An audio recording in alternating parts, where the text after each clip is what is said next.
할렐루야. 우리 함께 찬양하면서 우리 3일 저녁 예배로 하나님께 나아가겠습니다.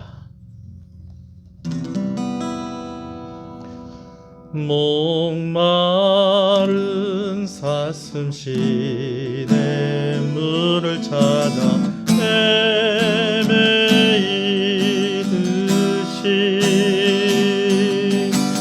내 영혼 주를 찾기에 갈급하나이다.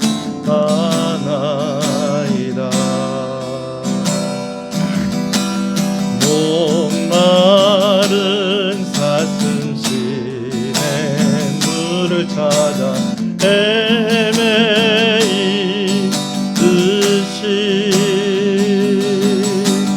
내 영혼 주를 찾기에 갈급하나이다.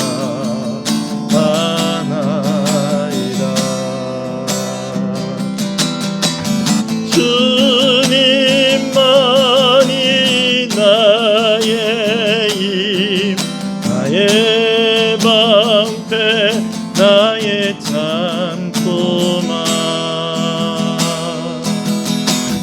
나의 몸 정성 다 바쳐서 주님 경배합니다.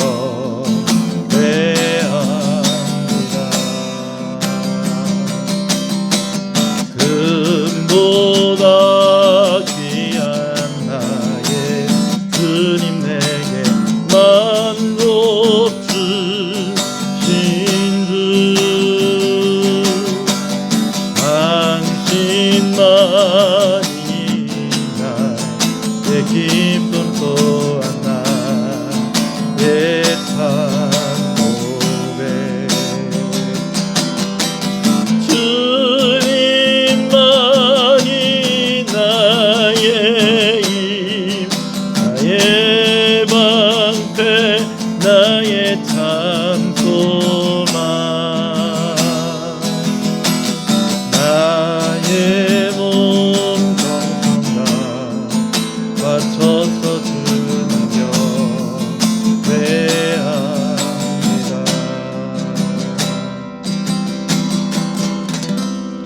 너 예수께 조용히 나가 내 모든 짐 내려놓고 주 십자가 사랑을 믿어 죄사함을 너 받으라. 주 예수께 조용히 나가 내 마음을 쏟아놓으라. 늘은 미리 보시는 주님, 그 은혜를 베푸시리. 주 예수께 조용히 나가 내 마음을 쏟아놓으라.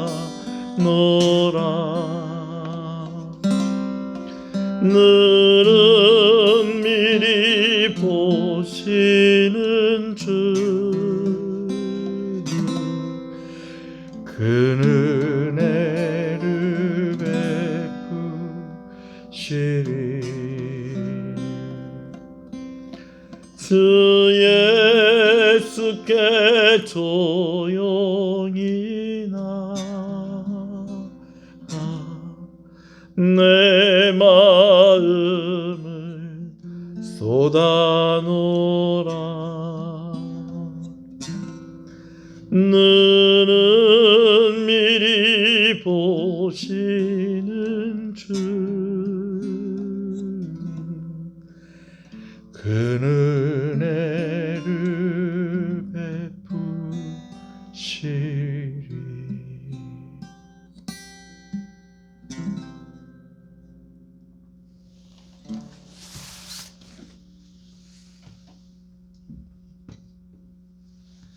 신앙을 고백하시겠습니다.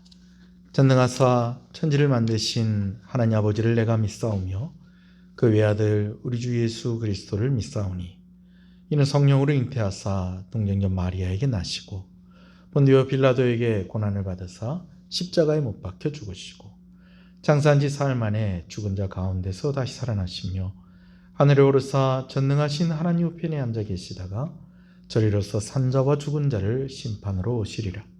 성령을 믿사오며 거룩한 공예와 성도가 서로 교통하는 것과 죄를 사하여 주시는 것과 몸이 다시 사는 것과 영원히 사는 것을 믿사옵나이다. 아멘. 하나님 감사합니다. 3일 저녁 우리가 함께 예배당에 모여서 우리가 하나님을 함께 부르며 함께 찬양하며 우리가 함께 눈을 마주치며 그렇게 예배하지 못하지만 그래도 오늘 하나님의 은혜를 사모하며 또 영상을 통하여서 또 시간을 맞추어서 온 성도들이 함께 하나님의 말씀을 듣게 하시고 한 마음으로 기도하게 하시고 무엇보다도 은혜를 사모하는 그 마음을 허락하여 주시는 것을 감사합니다. 코로나19가 이제 정점을 향해서 달려가고 있다고 합니다. 하나님, 그러나 아직까지 우리가 안심할 수 없고 또 그래서 오늘은 교회가 또 이렇게 비대면으로 모여서 각자 있는 그 자리에서 우리가 하나님의 말씀을 드리려고 합니다. 또 함께 기도하려고 합니다. 이 시간을 주장하여 주실 때에 특별히 우리의 죄를 용서하여 주시고 예비하신 은혜가 있는 줄로 압니다. 충만하게 주의 성령으로 역사하여 주시옵소서. 예수 그리스도 이름으로 기도합니다. 아멘. 할렐루야. 주 안에서 잘 되고 있습니다. 더 잘 됩니다. 갈수록 잘 됩니다. 반드시 잘 됩니다. 오늘도 또 영상을 통해서 말씀을 듣고 또 함께 한 마음으로 기도하며 나오는 시은의 모든 성도들을 주님의 이름으로 축복합니다. 우리 함께 말씀을 보겠습니다. 열왕기하서 5장의 말씀입니다. 열왕기하서 5장 20절 말씀부터 27절의 말씀을 보도록 하겠습니다. 열왕기하서 5장 20절에서 27절의 말씀입니다. 말씀을 함께 봅니다. 하나님의 사람 엘리사의 사환 게하시가 스스로 이르되 내 주인이 이 아람 사람 나아만에게 면하여 주고 그가 가지고 온 것을 그의 손에서 받지 아니하였도다. 여호와께서 살아계심을 두고 맹세하노니 내가 그를 쫓아가서 무엇이든지 그에게서 받으리라 하고 나아만의 뒤를 쫓아가니 나아만이 자기 뒤에 달려옴을 보고 수레에서 내려 맞이하여 이르되 평안이냐 하니 그가 이르되 평안하나이다. 우리 주인께서 나를 보내시며 말씀하시기를 지금 선지자의 제자 중에 두 청년이 에브라임 산지에서부터 내게로 왔으니 청하온대 당신은 그들에게 은 1달란트와 옷 2벌을 주라 하시더이다. 나아만이 이르되 바라건대 2달란트를 받으라 하고 그를 강권하여 은 2달란트를 두 전대에 넣어 매고 옷 2벌을 아울러 두 사환에게 지우매 그들이 게하시 앞에서 지고 가니라. 언덕에 이르러서는 게하시가 그 물건을 두 사환의 손에서 받아 집에 감추고 그들을 보내 가게 한 후 들어가 그의 주인 앞에 서니 엘리사가 이르되 게하시야 내가 어디서 오느냐 하니 대답하되 당신의 종이 아무데도 가지 아니하였나이다 하니라. 엘리사가 이르되 한 사람이 수레에서 내려 너를 맞이할 때에 내 마음이 함께 가지 아니하였느냐. 지금이 어찌 은을 받으며 옷을 받으며 감람원이나 포도원이나 양이나 소나 남종이나 여종을 받을 때이냐. 그러므로 나아만의 나병이 내게 들어 내 자손에게 미쳐 영원토록 이르리라 하니 게하시가 그 앞에서 물러나오매 나병이 발하여 눈같이 되었더라. 아멘. 할렐루야. 오늘 제가 기타를 치면서 찬양하기 위해서 옷을 좀 이렇게 좀 가볍게 입었습니다. 그걸 좀 이해를 해주시고 또 말씀을 계속 들으시면 좋겠습니다. 나아만 장군의 이야기 4번째 시간입니다. 근데 사실은 나아만의 이야기 그 뒷이야기라고 보는 것이 더 좋을 것 같습니다. 나아만보다는 엘리사의 사환이었던 게하시가 오늘 말씀의 중심에 있기 때문에 그렇습니다. 먼 나라에서 끌려와 종으로 살고 있는 어린 소녀의 선지자 엘리사에 대한 이야기가 그가 섬기던 여주인의 마음을 움직였습니다. 그리고 나병이 걸린 그의 남편의 마음을 움직였고요. 이방 나라 아람 왕의 마음도 움직였습니다. 그리고 이제 나아만이 북이스라엘로 왔습니다. 아람의 군대 장관이었던 나아만이 북이스라엘에 온 것은 그에게 한 가지 절박한 사정이 있었기 때문이었습니다. 그것은 바로 그가 나병에 걸려 있었던 것이었습니다. 그는 당시 아람 왕에게도 존경을 받을 정도로 그 나라의 영웅이었고 큰 권력을 가졌지만 그가 해결할 수 없는 그 문제를 그가 떠안고 있었던 것이었습니다. 무시하고 지나갈 수 있는 일도 아니었습니다. 반드시 해결해야만 하는 그러한 질병이었던 것이었습니다. 나병을 치료하기 위해서 많은 약을 쓰고 많은 신들을 의지했지만 해결하지 못하는 가운데에 북이스라엘에서 끌려와 그의 부인을 수종들던 어린 여종의 말을 듣고 북이스라엘의 엘리사를 만나러 그가 먼 길을 온 것이었습니다. 다시 말씀을 드리지만 어떤 유력한 사람의 말을 들은 것이 아니었습니다. 어린 여종이었습니다. 어린 여종의 말을 듣고 움직이기에는 넘어야 할 난관도 많았습니다. 얼마 전까지 전쟁을 했던 그런 나라에 가는 일이었습니다. 자신이 섬기는 아람 왕의 허락도 받아야 하고 북이스라엘 왕도 이해해주고 그를 도와줘야만 하는 그런 상황이었습니다. 그러나 나아만은 북이스라엘의 엘리사 선지자를 찾기 위해서, 그를 만나기 위해서 여러 난관을 넘어서 온 것입니다. 북이스라엘의 왕이 나아만이 온 것을 보면서 전쟁의 구실을 가지고 찾아온 줄 알고 오해하기도 했지만 어쨌든 엘리사 선지자를 만나게 되었습니다. 하나님께서 그를 그렇게 인도하신 줄로 믿습니다. 그러나 나아만은 북이스라엘의 그 어려움을 뚫고 여러 과정을 거치면서까지도 이렇게 엘리사를 힘들게 만나러 왔는데 이제 그 어떤 고비보다도 더 큰 고비를 만나게 되어집니다. 바로 나아만의 마음이 상한 것입니다. 그가 더 이상 엘리사를 만나고자 하는 그런 의욕을 잃어버린 것입니다. 왜 그랬을까요? 그가 절박하고 간절하기도 했지만 과정이 어려웠던 만큼 그에게 기대하는 마음이 컸습니다. 그런데 선지자가 그를 찾아왔는데도 나아만 그를 환영해 주지 않습니다. 심지어는 나와보지도 않는 것이죠. 다만 선지자를 수종드는 사람이 나와서 선지자의 말을 전하는데 기가 막힙니다. 요단강에 내려가서 7번 씻으라는 겁니다. 그러면 나을 것이라고 이야기를 합니다.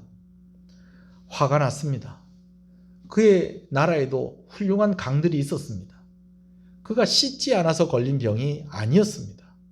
그런데 이제 또 다른 곳에 가서 요단강까지 또 내려가서 7번 씻으라고 그렇게 이야기를 하는 것입니다. 얼굴을 보여주고 하는 것도 아니었습니다. 대대적으로 환영을 하고 뭔가 좀 설명을 하고 뭔가 그가 순종할 만큼 도와주면서 하는 말이 아니었습니다. 그저 그를 수종드는 사환을 보내서 전하는 말이 그랬었던 것입니다. 화가 난 나아만은 그의 말대로 하나님의 이름을 크게 부르면서 선지자가 나와서요 하나님의 이름을 크게 부르면서 병든 부위에 손을 얹고 무언가 좀 거창하게 기도를 해주든지 아니면 어떤 의식을 행할 줄 알았습니다. 어떤 특별한 약을 처방해 주는 것도 아니었습니다. 그냥 요단강에 가서 씻으라는 것입니다. 그것도 7번을 씻으라고 합니다. 화가 난 그가 그냥 돌아가려고 하는데 그와 함께 온 이들이 그를 설득해서 요단강에 가서 7번 몸을 씻습니다. 그리고 병이 나았습니다. 할렐루야. 화가 많이 났었지만 일단 병이 낫고 보니 얼마나 기쁘고 감사했겠습니까?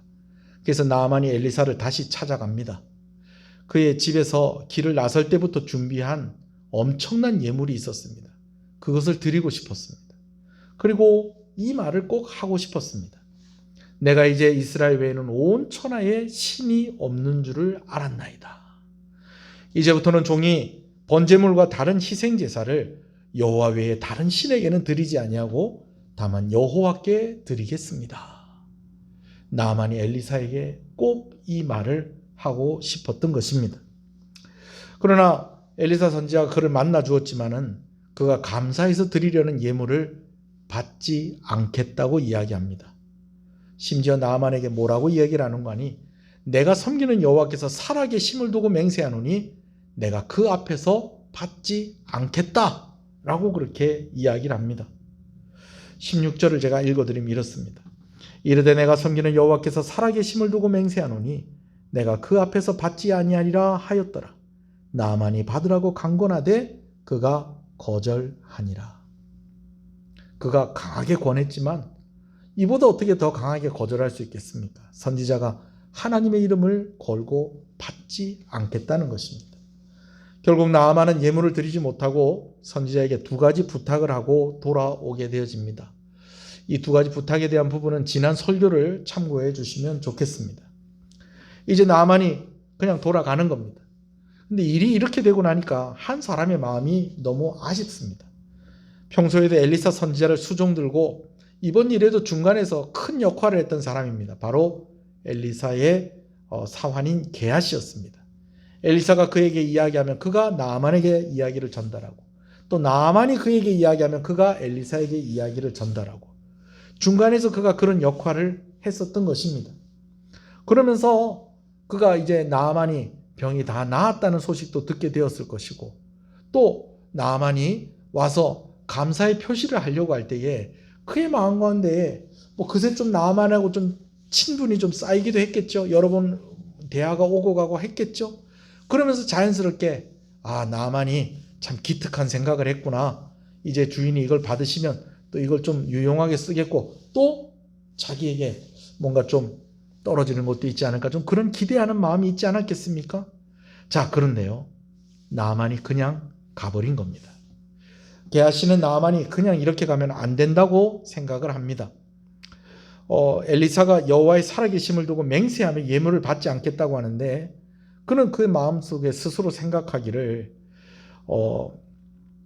어떻게 생각을 하느냐? 자신은 여호와의 살아계심을 두고 맹세하노니 나아만을 쫓아가서 무엇이든지 좀 받아오겠다라고 그렇게 생각을 합니다. 반드시 무엇이라도 받아내야 되겠다라는 강한 의지를 표한 말이기도 하지만 그가 묘한 논리로 그 자신의 결심을 합리화시키고 있는 것을 봅니다.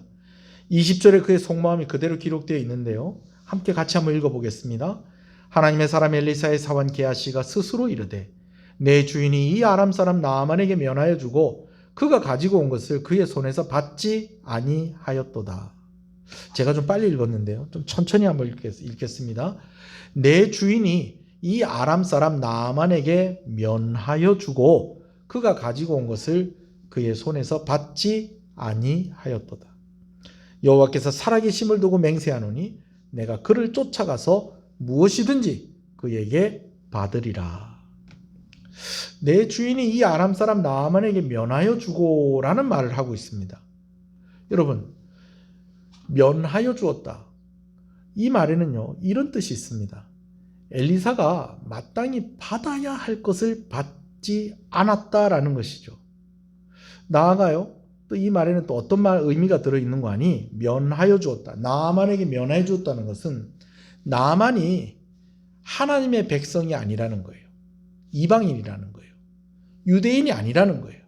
그런데 그에게 하나님의 은혜가 베풀어졌으면 이방인인, 그러니까 유대인들의 논리로 하면 하나님의 은혜를 받을 자격이 없는 이방인들이 은혜를 받았으니 이방인들이 당연히 뭐라도 내놓고 가야 되는 것이 당연한 것인데 엘리사가 이것을 면해줬다는 거예요. 그러니까 하나님께 바쳐야 될 것을 엘리사가 받지 않았다는 거죠. 엘리사 때문에 받지 않았다는 거예요. 그래서 자기가 가서 받아오겠다라고 그렇게 생각을 하고 있는데 그게 무엇이라는 겁니까? 자기 자신을 합리화시키고 있었다는 것이죠. 하나님의 뜻이 아니었던 것입니다. 오히려 하나님의 뜻에 순종한 것은 그 예물을 받지 않은 엘리사가 하나님의 뜻에 순종한 것이었습니다. 그러나 그는 하나님의 뜻을 앞세워서 이제 나아만의 뒤를 쫓아갑니다. 나아만이 게하시가 자신의 뒤를 쫓아오는 것을 보고 수레에서 내려서 게하시를 맞이합니다.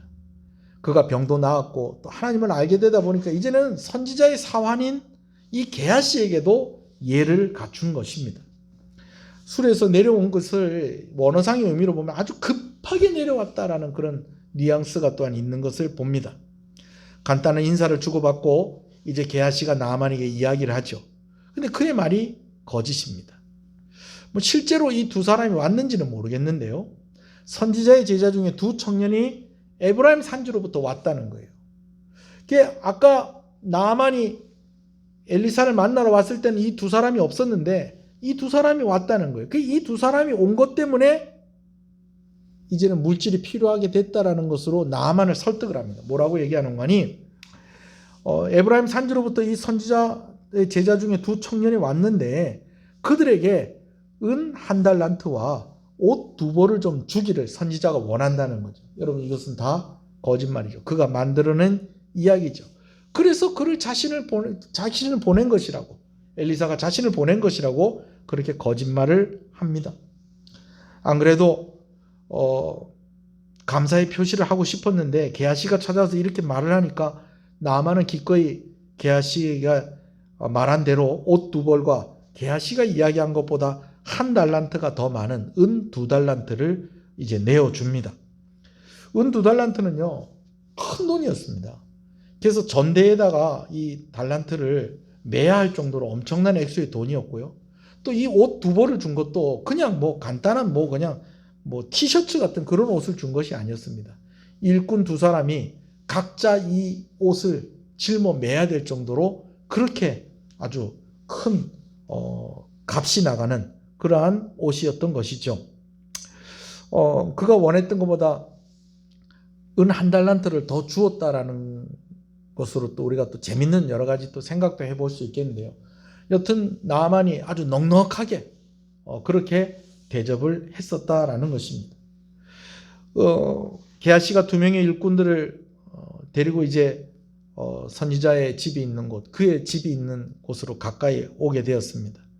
그러자 그 예물을 자신의 집에 두게 하고 그것을 가지고 왔었던 두 사람을 돌려보냅니다. 그리고 아무 일이 없었다는 듯이 선지자 엘리사를 찾아갑니다. 그가 처음에 생각한 대로 하나님께 드려야 할 것을 받아오는 것이라고 한다면 자신의 집에 그렇게 숨길 이유가 없죠. 또 아무렇지도 않은 듯이 엘리사를 만나는 필요도 없는 것이었습니다. 그러나 이미 게하시는 그 물질에 온통 마음이 빼앗겨 버렸던 것입니다. 엘리사 선지자는 모든 것을 알고 있었습니다. 게하시가 나아만을 어떻게 만났고 무엇을 받았는지도 알고 있었습니다. 그러나 엘리사는 게하시에게 기회를 줍니다. 게하시에게 네가 어디서 오느냐라고 그렇게 묻습니다. 어디서 오느냐? 그러면 집에서 왔습니다. 이렇게 이야기하면 되는 건데 이 게하시의 마음이 조금 찔리는 부분이 있었던 것 같아요. 뭐라고 대답을 하는 거니? 저는 아무데도 가지 않았습니다 라고 그렇게 이야기합니다. 여러분 거짓말하는 사람들은 잘 몰라요. 얼마나 표시가 나는지. 그러나 게하시가 그렇게 이야기를 한다고 해서 엘리사가 알고 있었던 것이 아니었습니다. 이미 그가 모든 것을 알고 있었죠. 엘리사를 하루 이틀 안 것도 아니고 하나님을 하루 이틀 안 것도 아닌데 게하시는 왜 이렇게 대답을 했을까요? 그가 나아만이 준 예물을 자신의 것으로 삼겠다고 단단히 마음을 먹은 것이었습니다. 그러나 그것은 그가 큰 실수를 한 것이었습니다. 양심을 속이고 나아만을 속이고 엘리사를 속이고 하나님을 속인 것입니다. 게하시는 나아만이 앓고 있었던 나병에 걸리게 되어지고 그 병이 후손에게까지 이어지게 될 것이라는 저주를 받습니다. 그리고 엘리사를 만나고 나왔을 때에 그의 몸에 하얗게 나병이 생겼습니다.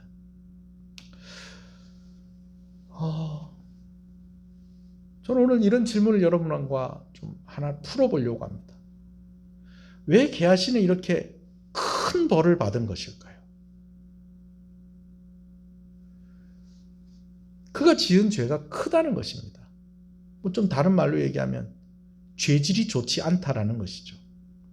어떤 부분에서 그럴까? 먼저 좀 몇 가지를 좀 이야기하면요. 먼저는 이게 처음이 아닐 가능성이 많습니다.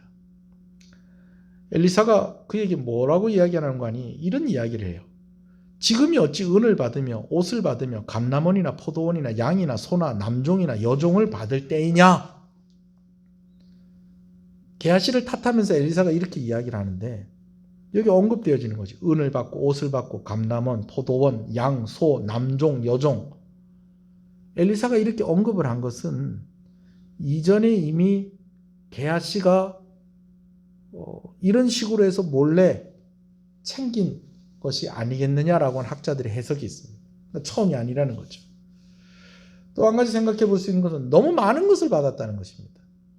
제가 방금 전에 읽어드린 대로 지금이 어찌 은을 받으며 옷을 받으며 감람원이나 포도원이나 양이나 소나 남종이나 여종을 받을 때냐, 이 말이 이미 이전에 게하시가 이런 것들을 받았다라고 해석을 하는 사람도 있지만 또 어떤 사람은 이 말씀을 또 어떻게 해석하냐 하는 거 아니, 게하시가 나만에게서 받은 것을 다 정리를 하면 이 모든 것들을 다 장만할 수 있을 정도의 큰 액수의 물질이었다라는 것이죠.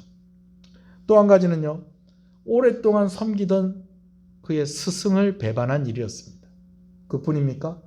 하나님을 핑계하고 죄를 지은 것입니다. 그리고 이 모든 것이 우발적이고 어쩌다가 그렇게 되어진 일이 아니라 고의적이고 계획적으로 되어진 일이었다는 것이죠. 근데 저는 오늘 이런 여러 가지 이유들은 좀 두고 오늘 말씀에서 나오는 한 단어, 그 단어를 좀 중심으로 해서 게하시가 이렇게까지 징계를 받은 이유를 좀 여러분과 좀 나누고 싶습니다.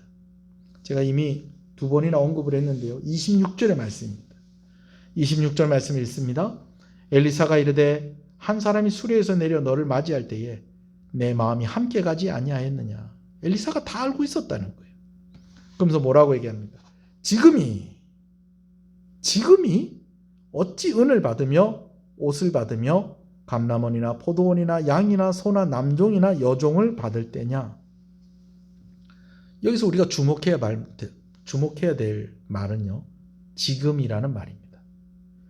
지금이 어찌 은을 받으며 옷을 받으며 감람원이나 포도원이나 양이나 소나 남종이나 여종을 받을 때이냐. 여러분, 지금이라는 때라는 이것, 시간을 언급하고 있다는 거예요. 여러분,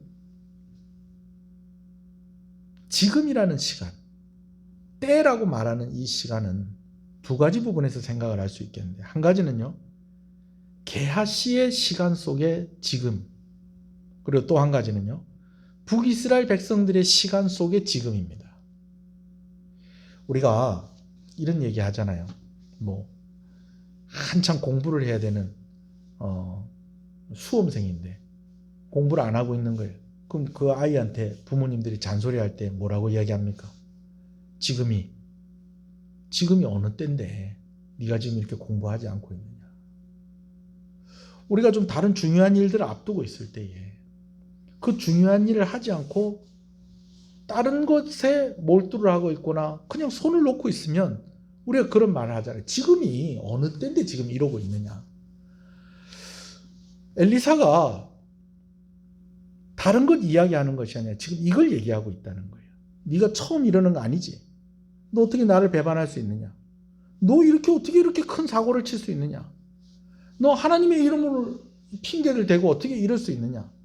물론 그런 의미가 이 말 속에 없는 것은 아닙니다. 뭐냐면은 네가 이렇게 하고 있었다는 건 내가 다 알고 있었다. 어떤 사람이 수레에서 내려올 때부터 내 마음이 거기 가 있었다.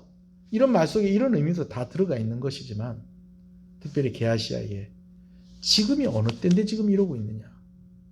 여러분, 지금이 어느 때인데 이러고 있느냐라고 하는 말은요, 단순히 시간이 아깝다라는 이야기만 하고 있는 것이 아니고 이렇게 이야기를 할 때는요, 그 사람이 어떤 사람이고 그 사람이 어떤 상황 가운데 있느냐라는 것을 언급하는 말입니다. 여러분, 게하시의 시간 속에 지금은 무엇이냐? 게하시는 뭐 하는 사람입니까? 엘리사의 사환이었습니다. 근데 왜 엘리사의 사환이라고 한다면 엘리사를 수종드는 사람이었어요. 근데 왜 엘리사를 수종을 들었을까요? 그가 그의 제자였기 때문에 그런 것입니다. 그러면은 그가 엘리사의 제자였다면 그가 나중에 결국은 그가 뭐가 되고 싶어서 지금 엘리사의 수종을 들고 있었다는 것입니까? 그가 선지자가 되고 싶어서 지금 그랬다는 거예요. 지금 선지자가 될 사람이 지금 이러고 있었다는 거예요. 여러분 오늘날로 얘기하면 아니, 네가 뭐 하는 사람인데 지금 이러고 있느냐는 거예요. 네가 도대체 뭐 하는 사람인지를 네가 알았으면 지금 이럴 리가 없다. 어떻게 네가 지금 이럴 수가 있느냐? 네가 지금 뭐 하는 사람이냐 지금? 지금이 이런 일을 할 때냐? 여러분 이 말이 무엇입니까? 네가 나를 수종드는 내 제자가 아니냐? 근데 네가 지금 이러고 있어서 되겠느냐? 지금이라는 그 때라는 것의 첫 번째 의미는 바로 게하시의 지금, 게하시의 때였다라는 것입니다. 선지자가 될 사람이다 보니 죄가 더 크고 선지자가 될 사람이다 보니 그가 더 받아야 할 징계도 컸다는 것이죠. 근데 여러분 그거 아세요? 물론 오늘날의 목사가 구약시대 선지자와 같은 비슷한 성격의 사역을 하고 이거 사역적인 면에서 좀 비슷하고 그런 것도 있지만 우리가 흔히 얘기해서 같은 레벨이다. 구약시대 선지자가 오늘날 목사고 오늘날의 목사가 구약시대 선지자다. 이런 등식이 성립되지는 않습니다만은. 그러나 그렇죠. 제가 여러분들에게 말씀을 나누고 여러분과 함께 은혜를 나누고 교회를 이끌어가는 입장이니까 아무래도 저에게 책임이 더 크죠. 그래서 그냥 다른 사람들이 죄를 지어도 그냥 딴 사람이 죄 짓는 거하고 예수 믿는 사람이 죄 짓는 거하고 다른 것처럼 성도들이 잘못하는 거하고 목사가 잘못하는 거하고는 또 좀 다르잖아요. 그죠? 자, 그런데 여러분 제가 여러분한테 한 가지 들려드리고 싶은 이야기가 있어요. 제가 전도사 때였어요. 전도사 때 두 번째 교회를 섬길 때의 일이었습니다. 제가 이제 그 교회에 갔는데 그 첫 번째 교회는 이제 창원에 있었기 때문에 이제 토요일 날에는 집에 와서 자고 통영에서 자고 이제 주일날 아침에 창원으로 버스를 타고 가서 이제 거기서 사역을 하든지 아니면 그 전날에 목사님 댁에서 자고 또 사역을 하든지 제가 그렇게 했었거든요. 근데 이제 두 번째 교회는 저희 집하고는 아주 멀리 떨어져 있는 곳이었습니다. 거기서 사택을 하나 내주시는 거예요. 사택이라고 해봐야 교육관에다가 방 하나 이렇게 내어준 겁니다. 근데 교육관 안에 방이 하나 있는데 그 안에 TV가 하나 있는 거예요. 이 TV가 하나 있는데 제가 TV를 틀면서 좀 생각이 드는 것이 있었어요. 뭐냐면 제가 그냥 무심코 평소 때 봤던 프로그램이고 그런 여러 가지 장면들이에요. 근데 문득 좀 그런 생각이 드는 장면들이 있는 거예요. 이거 교회에서 봐도 되나? 물론 예배당 안은 아니었습니다. 옆에 있는 교육관 있는 거리지만 그것도 교회는 교회죠. 교회 안에서 이런 거 봐도 되나? 여러분 오늘날 같이 이렇게 막 별의별 게 나오는 시절도 아니었습니다. 그때는요 정말 방송에서 정말 심하고 그런 거 안 나왔었어요. 그런데도 교회 안에서 저런 거 봐도 되나?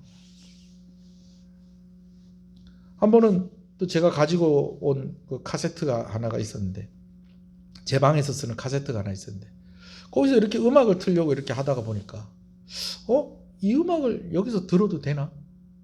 그런 생각이 드는 거예요. 그러면서 제가 했던 생각이 이런 생각이 들었어요. 예배당에서 보면 안 되는 거는 다른 데 가서도 보면 안 되겠구나. 예배당에서 들으면 안 되는 거는 다른 데 가서도 하면 안 되겠구나. 들으면 안 되겠구나. 예배당 안에서 하지 말아야 될 일은 다른 데 가서도 안 해야 되는 것이 맞지 않는가. 제가 무슨 얘기 하려면요. 목사가 하면 안 되는 일은 성도도 하면 안 됩니다.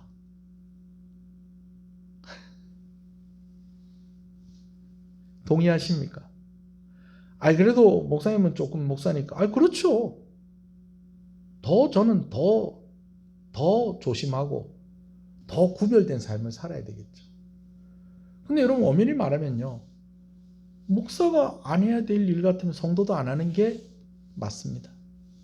제가 무슨 이야기를 하려고 하느냐. 오늘 여러분은 여러분들의 때, 여러분의 지금이라는 시간을 어떻게 보내고 계시냐는 것입니다. 하나님께서 여러분들에게 지금이 이러고 있을 때냐 라고 혹시 그렇게 이야기하실 만한 그런 상황들 속에서 살고 있지는 않느냐는 것입니다. 두 번째는요. 지금이 받을 때냐 라고 하는 이 말은 북이스라엘 백성들의 시간 속에서의 지금이고 때입니다. 북이스라엘 백성들은 뭘 좀 모르고 살고 있었어요. 뭘 모르고 살았느냐? 지금 그의 나라가 망해가고 있었다는 것입니다. 패망을 향해서 가고 있었다는 겁니다. 더 정확하게 말하면 그들이 하나님께 심판을 받을 시간들이 점점점 가까워 오고 있었다라는 것입니다. 그러는 가운데에 한 이방인이 엘리사 선지자를 만나서 그에게 병을 고침을 받고 그에게 놀라운 신앙의 고백을 하는 그런 일이 있게 되어집니다. 하나님께서 아무나 고쳐주신 것이 아니었습니다. 이방인을 고쳐주신 것이었습니다. 그래서 게하시도 생각을 하기를 우리하고 똑같은 유대인도 아니고 이방인이 고침을 받았는데 어떻게 그냥 갈 수 있느냐. 이렇게 생각하는 것이 자연스러운 유대인들이었습니다. 그러나 그들은 정작 그들의 시간이 어떻게 흘러가고 있는지를 모르고 있었다는 겁니다. 북이스라엘의 원수 같은 나라 아람의 나아만을 하나님께서 고쳐주실 때에는 그 모습을 보고 그들도 하나님께 나아오라는 것이었습니다. 하나님께서 그냥 병을 고쳐주신 것이 아니었습니다. 하나님께서 이방인에게 은혜를 베푼 것이었습니다. 그것도 값없이 주시는 은혜였습니다. 예수님께서 나중에 이 나아만의 이야기를 언급을 하십니다. 예수님께서 나사렛에 가셨을 때에 사람들이 예수님을 배쳐갈 때에 예수님께서 바로 이 말씀을 언급을 합니다. 엘리야 선지자가 있고 엘리사 선지자가 있고 할 때에 그 은혜를 받았던 사람이 특히 엘리사 선지자에게 병고침을 받은 나병 환자가 나아만 한 사람밖에 없었다는 것입니다. 이스라엘 백성들이 얼마나 영적으로 깜깜한 상황 가운데 살고 있었는지를 예수님께서 말씀해 주신 것이었죠. 그런데 지금 이러한 일들 가운데 하나님께서 이스라엘 백성들이 좀 회개하고 하나님께 돌아오게 하려고 그렇게 하시는 이 일에 누가 지금 죄를 뿌리고 있는 것입니까? 게하시가 죄를 뿌리고 있는 것입니다. 하나님의 은혜를 변질시키고 있었다는 것이죠. 그래서 그가 큰 벌을 받은 것이었습니다. 은혜가 필요하고 은혜가 베풀어지는 시간 속에서 게하시는 자신의 시간을 소홀히 하였고 백성을 향한 하나님의 마음을 하나님의 은혜를 변질시키고 있었던 것입니다. 여러분, 오늘 이 말씀을 우리에게 좀 적용을 해봤으면 좋겠어요. 오늘 나의 시간은 어떤 시간입니까? 혹시 하나님께서 네가 지금 이러고 있을 때냐? 지금 이러고 있을 때냐라고 이야기하실 만한 그런 상황 속에서 우리가 살아가고 있지는 않습니까? 오늘 우리의 시간은 어떻습니까? 오늘 우리 교회의 시간은 어떻습니까?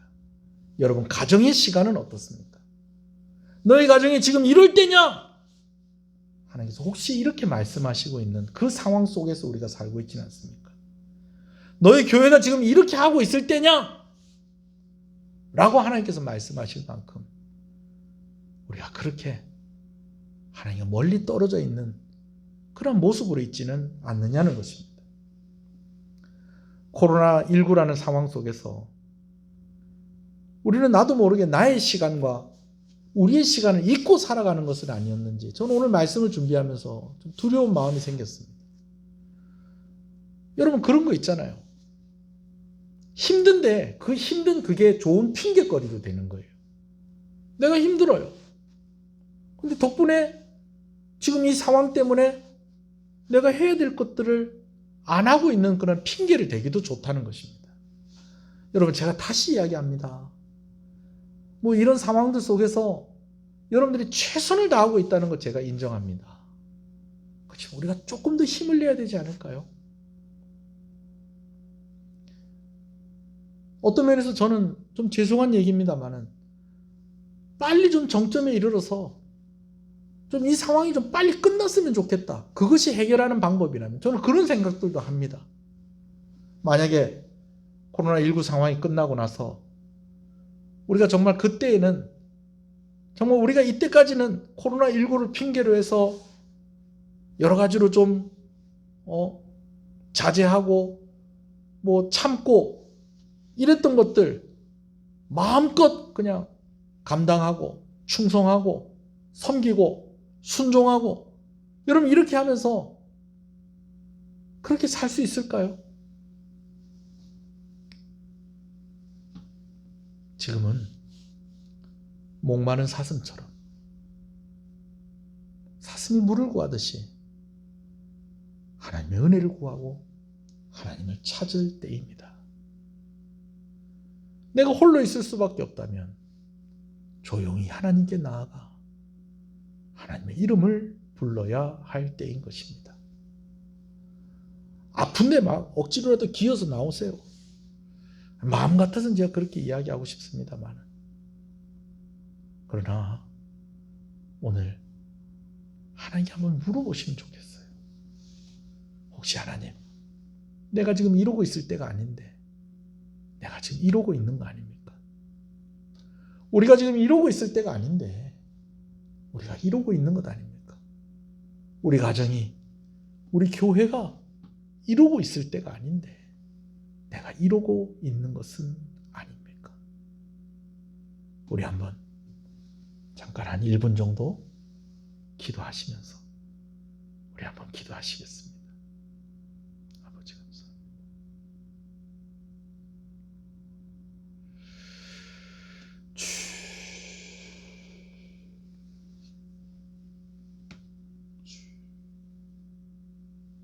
아버지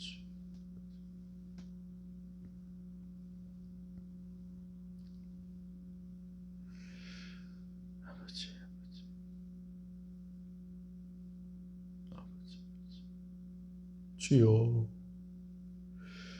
주여 주여 주여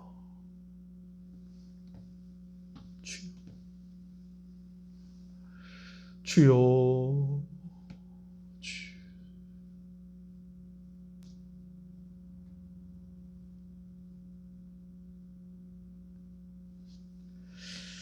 엘리사가 게하시를 책망할 때에 지금이 이럴 때이냐라고 이렇게 이야기할 때에는 지금 게하시가 네가 지금 무엇을 하는 사람인지를 네가 잊고 살아가는구나 라는 것에 대한 지적이었고 또 온 이스라엘 백성들이 이 이야기를 통하여서 오늘 우리가 이렇게 살아도 되는 때인가를 일깨워 주게 하시려고 하나님께서 이 일을 허락하신 줄로 압니다.